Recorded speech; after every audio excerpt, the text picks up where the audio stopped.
오늘 느헤미야 4장 1절에서 23절 말씀을 가지고 우리가 성을 건축한다 라는 제목으로 함께 말씀을 살펴보려고 합니다. 에어컨을 틀어도 땀이 나던 게 엊그제였던 것 같은데 벌써 아침 저녁으로 꽤 쌀쌀해졌어요. 또 그 기온의 변화로 찾아온 자연의 변화들, 얼마 전까지만 해도 멀리 보이는 산이나 가로수들, 또 일터에 심겨진 나무들을 보면서 참 예쁘다, 잘 물들었다 했었습니다. 지난 주일 오후에는 시골에도 갔다 왔었는데 가는 길에 은행나무가 가로수로 심겨져 있는 길이 있는데 완전히 샛노랗게 물든 나무들이 도로를 지키고 있는 걸 보면서 너무너무 이쁘다 했었거든요. 근데 그렇게 멋있었던 나무들이 지금은 지난 한 주간 바람이 좀 불고 그래서 물든 잎들을 마구 떨어뜨려 놓으니까 마치 그 나무들이 동물들 털갈이 하는 것처럼 멋지다 했던 나무들이 이제는 좀 안쓰럽게 느껴지기도 하는 것입니다.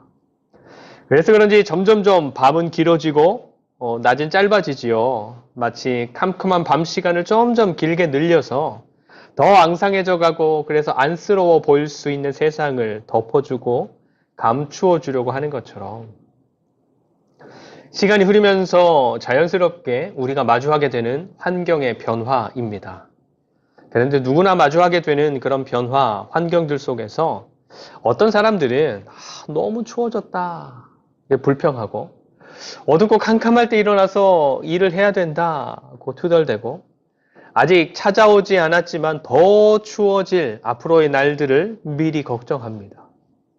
하지만 어떤 사람들은 이제 곧 하얀 눈이 내리겠구나 기대하고 또 말라서 떨어지는 낙엽을 보면서 또 시를 쓰고 또 인생의 깊은 깨달음 속에서 작은 열매를 또 하나 맺어가기도 하는 것이죠. 우리의 삶은 늘 웃음이 나지 않습니다. 그렇다고 우리의 삶이 늘 슬프기만 하는 것도 아니지요. 우리가 필사하고 있지만 전도서 3장의 말씀에서 무엇이라 말씀합니까? 천하의 범사가 기한이 있고 모든 목적이 이룰 때가 있다. 날 때가 있고 죽을 때가 있고 울 때가 있고 웃을 때가 있고 찾을 때가 있고 잃을 때가 있고. 여러분, 요즘 여러분들의 삶을 보면 어떤 때를 마주하고 있습니까? 각자가 다른 상황들, 그런 때들을 마주하고 있겠죠. 그럼 그렇게 마주하는 때가 환경이 잘 받아들여지십니까? 웃어야 할 때 웃고, 울어야 할 때 울고, 찾아야 할 것들을 찾고, 잃어야 할 것들은 잃고, 나한테 주어지는 상황들을 잘 마주하고 있는 것 같습니까? 우리가 주일날 매일 성경 본문을 함께 보고 있는데 역대기, 에스라, 학개서는 주중에 지나갔고 오늘 느헤미야 말씀까지 포로 생활에서 돌아와서 다시 시작하는 백성들의 삶이 그 중심된 내용이거나 그런 백성들의 삶을 배경으로 선포되거나 또 정리된 말씀들을 계속 보고 있습니다. 그래서 계속되는 큰 주제가 회복입니다. 회복. 에스라 느헤미야서 역시도 무너진 것을 회복하는 것을 중심 주제로 가지고 있지요. 에스라서 말씀은 전반부에서 무너져서 없어져 버린 성전을 다시 건축하는 것, 성전의 회복, 또 거기에서 드려지는 예배의 회복을 말씀하고 후반부에서는 하나님의 말씀, 그 율법으로 공동체가 회복되는 것을 이야기한다면 느헤미야서는 그렇게 다시 세워져가는 하나님의 백성들을 그 공동체를 보호할 수 있는 성벽, 울타리를 재건하는 것, 회복하는 것에 초점을 맞추고 있습니다. 돌아온 백성들이 마주하고 있는 때는 회복의 때, 성전을 회복하고 예배를 회복하고 말씀으로 공동체를 회복하고 성벽을 회복해야 하는 때, 그래서 거룩한 나라, 구별된 백성으로서의 정체성을 다시 세워가야 하는 때를 그 백성들이 마주하고 있었던 것입니다. 그런데 에스라서의 전반부, 스룹바벨이 총독으로 임명돼서 사람들을 이끌고 돌아와서 성전을 회복할 때에도 그랬고, 에스라서 후반부, 에스라가 총독으로 임명되어서 사람들을 이끌고 돌아와서 말씀으로 하나님의 율법으로 공동체를 회복할 때도 그랬지만 느헤미야가 총독으로 임명되어서 예루살렘으로 돌아와서 성벽을 회복하려고 했을 때에도 반대하고 방해하는 일들이 여지없이 일어납니다. 우리도 삶에서 그런 것들을 겪지 않습니까? 비슷한 뭔가를 결심하고 한번 해보자 했을 때 꼭 문제가 일어나는 것이지요. 그냥 적당히 살아갈 때는 아무 문제도 만나지 않다가 마음 먹고 제대로 해보려고 하면 꼭 일이 생기는 것입니다. 어떤 것들이 있습니까? 다이어트를 하려고 작정했을 때 회식할 일들이 생긴다. 작정하고 책을 보거나 공부하려고 했는데 청소나 다른 설거지 등등 다른 일들이 막 눈에 들어오는 것이지요. 또 남편이 아내에게, 아내가 남편에게 이제부터 정말 잘해줘야지 했는데 상대방이 나를 보자마자 나의 심기를 건드리는 말을 해서 폭발한다거나 예배를 안 빠지기로 그렇게 결심했는데 그때 꼭 피치 못할 일이 생긴다거나 오늘 말씀에서도 그런 일이 일어납니다. 물론 오늘 말씀의 이야기는 느헤미야를 선두로 해서 성벽을 재건하는 일이 이미 시작돼서 어느 정도 진행되고 있는 상황이라는 게 조금은 다를 수 있겠지만 내가 뭔가를 해야 되고 이루어 가야 하는 때에 방해가 일어나고 문제가 생긴다. 그래서 주어진 때를 망쳐버릴 수 있다라는 점에서는 다르지 않은 것입니다. 그럼 어떤 방해들이 있었고 어떤 대처함들이 있었는지 또 그런 일들을 통해서 우리가 발견하고 고민해 봐야 할 것들은 무엇인지를 한번 보겠습니다. 느헤미야가 함께하는 사람들과 더불어서 하나님의 백성들을 지켜줄 성벽을 재건할 때 일어났던 첫 번째 문제 혹은 위기는 말이었습니다. 말. 1절에서 3절 말씀인데요. 4장 1절에서 3절. 산발랏이 우리가 성을 건축한 다음을 듣고 크게 분노하여 유다 사람들을 비웃으며 자기 형제들과 사마리아 군대 앞에서 일러 말하되 이 미약한 유다 사람들이 하는 일이 무엇인가? 스스로 견고하게 하려는가? 제사를 드리려는가? 하루의 일을 마치려는가? 불탄 돌을 흙 무더기에서 다시 일으키려고 하는가? 하고 암몬 사람 도비아는 곁에 있다가 이르되 그들이 건축하는 돌 성벽은 여우가 올라가도 곧 무너지리라 하더라. 아멘. 비웃는 말, 무시하는 말, 부정적인 말, 거짓으로 모함하는 말, 할 수 있는 온갖 말들로 유다 백성들을 방해합니다. 가스라이팅 하는 것이죠. 유다 사람들의 자존감을 흔들고 현실에 대한 인식을 흔들고 심리적으로 흔들리도록 그래서 성벽을 다시 재건하는 일에 문제가 생기도록 말을 마구 쏘아대는 것입니다.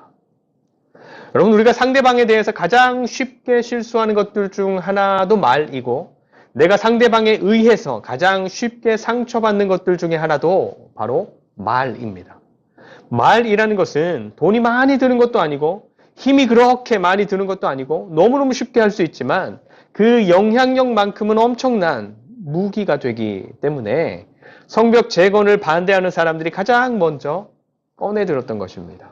너네 주제에 무슨 이러면서 니네 꼴을 봐라. 성벽을 쌓는다고 제대로 쌓기나 하겠냐? 근데 여러분 이 반대하는 사람들의 말이 정말로 터무니없는 말이라면 듣는 사람들 입장에서는 기분 나쁠 수는 있지만 그리 큰 데미지가 되지 않을 수 있어요. 그런데 이 사람들의 말이 전혀 터무니없지 않다라고 한다면 얘기가 다르겠죠. 산발락과 반대하는 사람들의 말이 여러분들 보시기에는 어떤 것 같습니까? 전혀 터무니없지 않아요. 사실 느헤미야가 바벨론 땅, 예루살렘 땅 말고 바벨론 땅에서 왕의 술을 맡은 관리로 있을 때 예루살렘으로부터 온 사람 하나니라는 사람을 만납니다. 그리고 그 하나니로부터 예루살렘의 형편에 대해서 듣게 되는데 지금 예루살렘은 큰 환란을 당하고 주변 민족들에게 괴롭힘을 당하고 있다. 성은 허물어지고 성문들은 불탔다. 정말로 비참한 삶을 살고 있다라는 말을 듣게 되어서 느헤미야가 예루살렘으로 오게 되었던 것이거든요. 그러니까 느헤미야가 성벽을 재건하는 이 일을 할 당시에도 예루살렘 주민들의 형편이라 그들이 뭔가를 할 수 있는 에너지, 가능성 이런 것들이 산발랏이 말하는 것처럼 너무너무 형편없는 상황이었던 것이죠. 그래서 산발랏과 그 대적하는 사람들이 그 틈을 가장 쉽고 편하지만 강력한 무기, 말로 먼저 공격했던 것입니다. 여러분, 하나님의 백성된 우리들에게도 예수님 다시 오시는 그날까지 끊임없이 들이대는 방해자, 대적자가 있죠. 누구입니까? 사탄. 시커먼 옷을 두르고 머리에 뿔 달고 입술에 피를 흘리면서 나타나지는 않지만 사탄은 우리가 하나님을 향해서 뭔가 마음을 먹고 작정하고 해보려고 할 때 말로 공격해 오는 때가 많습니다. 하나님께서 보시기에 좋았던 세상, 처음 세상. 하나님께서 말씀하신 대로 창조되었고 하나님께서 계획하신 대로 움직였던 처음 세상에서 아담과 하와를 넘어지게 했던 것은 뱀이 하는 말이었습니다. 저거 먹는다고 너희 안 죽는다. 저거 먹으면 오히려 너희는 하나님처럼 될걸? 그렇죠? 십자가에서 죽으시는 것으로 온 인류를 구원하려는 예수님 앞을 막았었던 베드로의 반대도 말이었습니다. 주님, 그러하시면 안 됩니다. 결코 그런 일들이 일어나서는 안 됩니다. 그렇죠? 뱀의 말도 터무니없는 말이 아니었고 베드로의 말도 터무니없는 소리가 아니었습니다. 예수님을 걱정하고 생각하는 베드로의 말이었고 또 뱀이 했던 말도 일부는 진실이고 일부는 거짓인 말이었던 것입니다. 그러니 그 영향력이 엄청났죠. 예수님은 베드로의 그 말에, 그 엄청난 영향력이 있는 말에 어떻게 반응하셨습니까? 강력하게 반응하셨어요. 사탄아, 내 뒤로 물러가라. 너는 나를 넘어지게 하는 자다. 정말로 강력하게 꾸짖어 말씀하셨어요. 그 말이 너무너무 강력했기 때문에. 그러면 아담과 하와는 그대로 넘어가 버렸죠. 여러분, 여러분들에게 들려오는 말들 어떻습니까? 어떤 말들은 정말로 팩트 폭격으로 날아들 수 있습니다. 또 어떤 말들은 정말로 터무니없는 모함으로도 날아들 수 있습니다. 또 어떤 때는 거짓으로, 또 어떤 때는 나를 무시하거나 실망하게 하는 말로 날아와서 분노하게 하거나 짜증나게 하거나 낙심하게 할 수 있는 것입니다.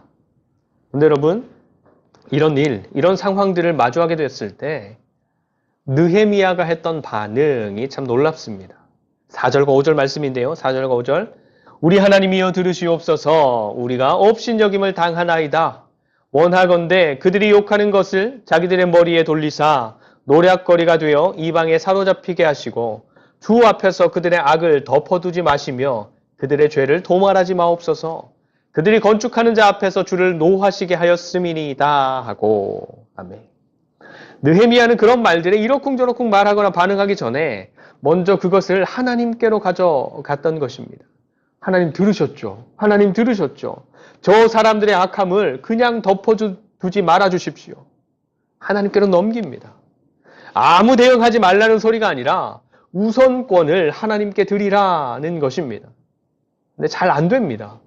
화나고 짜증나고 어이없고 혹은 상처받게 되면 우리는 본능적으로 가만히 견디고 있을 수 없는 사람들입니다. 그래서 더 화를 내야 되고 더 논리적으로 이겨야 되고 저 사람을 납득시켜야 되고 미안하다는 소리를 들어야 되고 갚아줘야 되고 이런 본능입니다. 그런데 그렇게 본능에 충실하게 화를 폭발해버리고 짜증을 더 쏘아버리고 감정을 더 분출하게 되면 잠시는 시원할 수 있을지도 모르겠지만 결국에는 나도 함께 내 마음도 내 영혼도 함께 더 피폐해지고 큰 데미지를 입는다라는 것을 기억하셔야 합니다. 그래서 느헤미야가 보여준 반응이 정말로 놀랍고 지혜로운 반응인 것입니다. 먼저 하나님께로 가져간다. 여러분, 나를 낙심케 하는, 반대로 나를 폭발하게 하는 소리들이 있습니까? 안 돼. 끝났어. 네가 뭘 한다고? 그럼 그렇지. 나를 상처받게 하는 소리들이 있습니까? 그럴 때마다 그런 상황들, 말들 전부를 가지고 그대로 하나님 앞으로 먼저 나아가는 지혜가 있기를 축복합니다. 근데 여러분, 그렇게 하나님 앞으로 먼저 나아가는 것을 지혜라고 말하지만 그렇다고 그걸로 모든 문제들이 곧바로 해결되지 않습니다.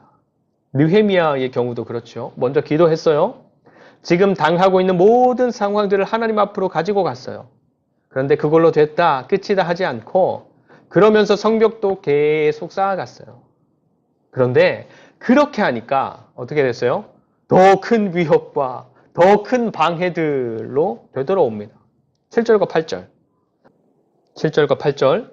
산발락과 도비아와 아라비아 사람들과 암몬 사람들과 아스돗 사람들이 예루살렘 성이 중수되어 그 허물어진 틈이 메꾸어져 간다 함을 듣고 심히 분노하여 다 함께 꾀하기를 예루살렘으로 가서 치고 그것을 요란하게 하자 하기로. 그렇죠? 방해하는 자들이 더 분노하고 더 큰 위협을 계획해서 오려고 한다라는 소식을 듣게 되는 것입니다. 그럼 우리는 어떻게 해야 되는 것입니까? 기도로 안 되는구만. 그럴 줄 알았어. 이것입니까? 아니죠. 그럼 뭐예요? 9절. 우리가 우리 하나님께 기도하며 더 기도하는 것입니다. 더 기도하는 것. 기도는 포기할 수 없는 거예요. 하나님을 향한 기도는 멈출 수 없는 것입니다.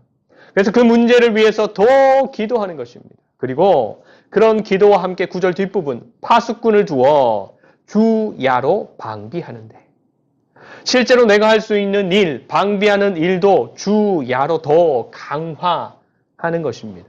하나님께 기도하는 것과 어려움을 넘어가기 위해서 내가 할 수 있는 모든 노력들을 더 하는 것이죠. 느헤미야와 유다 백성들은 어떻게까지 했습니까? 16절.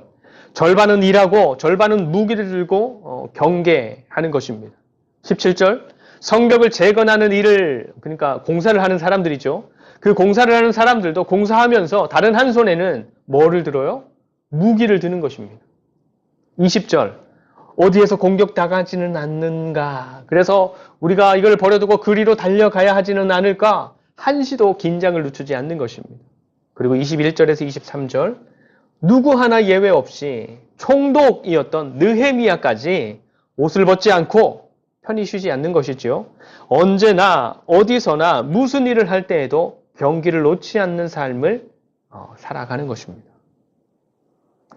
일반적으로 살아가는 우리가 이렇게까지 애를 써야 하고 경계하고 수고해야 할 때가 얼마나 그리 많겠습니까? 그렇죠? 그런데 느헤미야 당시에 예루살렘의 무너진 성벽을 재건하는 일은 그렇게까지 해야 하는 일이었던 것입니다. 그렇게까지 하지 않으면 이룰 수 없는 일. 그런데 백성들이 그렇게까지 할 때에도 찾아왔던 두 번째 위기, 문제가 있었는데 10절입니다. 10절. 유다 사람들은 이르기를 흙 무더기가 아직도 많거늘 짐을 나르는 자의 힘이 다 빠졌으니 우리가 성을 건축하지 못하리라 하고 몸이 마음이 너무너무 힘든 것입니다. 유다 사람들의 탄식, 내부에서 나타난 위기, 문제였던 것입니다.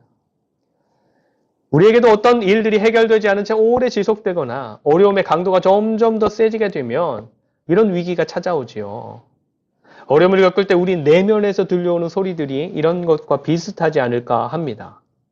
스스로에게 그런 생각들이 찾아오는 것이지요. 내가 할 수 있을까? 모르겠다. 못하겠다. 이것 때문에 안 되고, 저것 때문에 힘들고. 사실 이런 내부에서 찾아오는 부정적인 생각들이나 스스로를 비하하는 그런 탈진의 상황들이 어쩌면 더 큰 위협이 되는 것일지도 모르겠습니다. 그런데 그럴 때 느헤미야가 선포했던 말을 기억하시면 좋겠습니다. 14절. 내가 돌아본 후에 일어나서 귀족들과 민장들과 남은 백성에게 말하기를 너희는 그들을 두려워하지 말고 지극히 크시고 두려우신 주를 기억하고 너희 형제와 자녀와 아내와 집을 위하여 싸우라 하였느니라. 지극히 크시고 두려우신 주를 기억하라. 지극히 크시고 두려우신 주를 기억하라. 여러분, 두려움은 또 우리를 또 이렇게 스스로를 무너뜨리는 잘못된 생각들은 우리가 바라볼 대상을 잘못 바라보고 있을 때 우리를 더 크게 절망하게 합니다. 우리가 나를 위협하고 힘들게 하는 외부로부터 오는 것들만을 막 바라보고 있으면 두렵죠. 큰 위협들이 오면 더 두렵죠. 언제 끝날지 장담할 수도 없는데 지치지요. 또 지금 당장은 감당하고 있어도 더 큰 문제가 일어나고 그것을 감당할 수 있는 능력이 없는 나를 바라보게 되면 역시나 절망할 수밖에 없죠. 그래서 느헤미야의 선포처럼 우리의 시선을 하나님께로 옮기는 것이 필요한 것입니다. 문제를 보면 두렵고 겹겹이 찾아오는 어려움들을 보면 정말로 막막하고 또 나를 바라보면 할 수 없을 것 같고 포기하고도 싶지만 그 모든 것보다 크신 하나님을 바라보면 소망을 발견할 수 있고 하나님께서 이루실 때까지 견뎌갈 수도 있는 것입니다. 여러분, 오늘 이 느헤미야의 말씀을 보면서 오늘날 우리가 재건해야 될 무너진 성벽은 무엇일까를 고민해 보게 됩니다. 우리를 지켜주는 성벽, 우리의 영혼을 안전하게 살도록 지켜주는 성벽, 주변의 이방 나라들이 세상이 자기들 마음대로 헤집어 놓지 못하도록 우리의 삶을 지켜주는 성벽. 그런데 무너져 있고 불타버린 우리의 성벽은 무엇일까? 좀 어려운가요? 그럼 이렇게 질문해 볼까요? 여러분들은 이 세상을 살아가면서 무엇을 지키고 싶으십니까? 우리가 지키고 싶은 것에는 가정도 있을 것이고, 일터도 있을 것이고, 물질, 재산도 있을 것이고, 건강도 있을 것이고, 믿음도 있을 것이고, 교회도 있을 것이고, 사랑, 관계 등등 너무너무 많겠죠. 그러면 그 지키고 싶은 것들이 어떤 모습으로 계속 지켜졌으면 좋으시겠습니까? 그것도 하나하나 너무너무 많죠. 그리고 끝이 없죠. 사실 우리 힘으로 할 수 없습니다. 그래서 앞으로 다시 돌아가서 14절. 지극히 크고 두려우신 주를 기억하라. 여러분, 사실 우리의 삶을 가장 완벽하게 지켜낼 수 있는 길, 우리 믿는 자들의 성벽은 하나님이십니다. 오늘 예배를 시작할 때도 읽었는데 시편 18편 2절 3절 말씀, 여호와는 나의 반석이시요 나의 요새시요 나를 건지시는 이시요 나의 하나님이시요 내가 그 안에 피할 나의 바위이시요 나의 방패시요 나의 구원의 뿔이시요 나의 산성이시로다. 여러분, 우리의 삶에서 우리의 성벽이 되시는 하나님은 어떤 모양, 어떤 모습입니까? 무너지고 불타서 그 존재조차 흐릿함에도 불구하고 그냥 개의치 않고 살아가고 있지는 않습니까? 우리의 삶을 진짜 우리의 삶답게, 안전하게, 평안하게, 든든하게, 즐겁게 살게 하는 성벽은 우리 하나님이 유일하신데, 우리는 우리의 삶을 위해서 다른 것들로부터 안전함을, 다른 것들로부터 평안함을, 다른 것들로부터 든든함을, 즐거움을 구하고 있거나 하나님 아닌 다른 것들 안에서 누리려고 하는 모습들은 없습니까? 여러분, 11절 말씀을 보시면 하나님의 백성들이 성벽을 재건하는 일을 방해하는 것 때문에 기도하면서 밤낮으로 대비합니다. 그럼 원수들, 그 대적들은 어떻게 합니까? 이 백성들이, 11절, 이 백성들이 잠깐이라도, 조금이라도 방심하면 그때 우리가 달려가서 사륙하고 역사를 그치게 할 것이다. 무기를 들고 무너진 성벽을 재건하면서 밤낮으로 경계하는 백성들이 조금이라도 틈을 보이면 무너뜨리고 넘어뜨리겠다 하는 것입니다. 베드로전서 5장 8절, 근신하라, 깨어라, 너희 대적 마귀가 우는 사자같이 두루다니며 삼킬 자를 찾나니. 에베소서 4장 7절, 마귀에게 틈을 주지 말라. 하나님의 백성된 우리의 삶을 향한 마귀의 전략, 사단의 전략은 너무너무 분명합니다. 틈만 보이면 그리로 치고 들어가서 우리의 삶을 든든하게 지켜주시는 성벽을 우리가 든든하게 쌓지 못하도록, 하나님과의 관계를 더 친밀하게 쌓아가지 못하도록 열일한다 라는 겁니다. 여러분들의 성벽은 온전합니까? 마지막 23절, 느헤미야의 수고죠. 23절, 나나 내 형제들이나 종자들이나 나를 따라 파수하는 사람들이나 우리가 다 우리의 옷을 벗지 아니하였으며 물을 기르러 갈 때에도 각각 병기를 잡았느니라. 우리의 삶을 정말로 아름다운 삶답게 지켜주시는 성벽, 우리 하나님을 우리의 삶의 현장에서 정말로 하나님답게 온전하게 세워드리고 믿어드리고 순종하는 삶을 위해서 느헤미야처럼 깨어있고 수고하고 달려가는 저와 여러분들 모두가 되시기를 축복하고, 그래서 우리의 삶이 성벽 되신 우리 하나님으로 말미암아 정말로 아름답고 영광스럽게 일어나고 지켜지고 세워져가는 그런 은혜가 충만하기를 간절히 축원드립니다. 기도하겠습니다. 하나님, 세상의 것들 무엇이라도 우리를 우리답게 지켜낼 수 없음을 고백합니다. 우리가 가장 빛날 수 있고 영광스러울 수 있고 우리다울 수 있는 곳은 하나님 안에 있을 때임을 고백합니다. 무너진 하나님과의 관계, 하나님을 향한 믿음, 순종함을 다시금 세워갈 수 있도록 도와주시고 든든한 하나님 안에서 맛보는 즐거움과 평안함이 넘쳐나는 삶이 될 수 있도록 이끌어 주시옵소서. 많이 추워진 날씨, 유행하는 질병, 또 우리가 알지 못하는 수많은 위협들로부터 늘 안전하게 지켜주시고 그런 하나님과의 동행함 속에서 아름답게 빚어져가는 사랑하는 자녀들 그리고 하늘둥지 교회가 되게 하여 주시옵소서. 감사드리며 우리의 든든함이 되시는 예수 그리스도의 이름으로 간절히 축복하며 기도드립니다. 아멘.